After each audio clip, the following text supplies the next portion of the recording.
I keep talking about momentum cycles and the country reshaping post-COVID around new 21st century post-internet realities.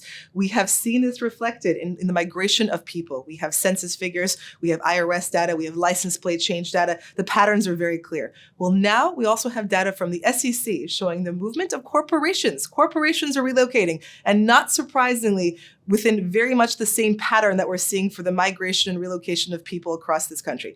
In the last fiscal year, almost 9% of publicly traded corporations changed location, and 24% of them chose to move to another state. That's 593 of our 6,700 publicly traded companies.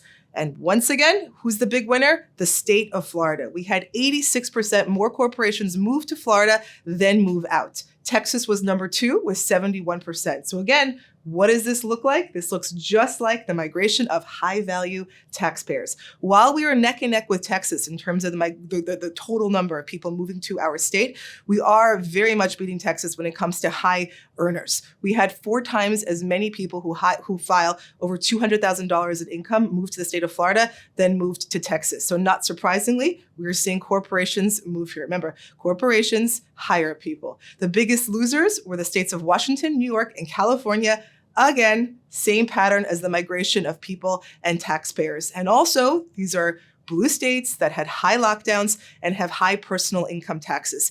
There is a clear pattern here when we look at the map of personal tax rates across America and the map that shows the migration of corporations. It looks just like the map that shows the migration of people.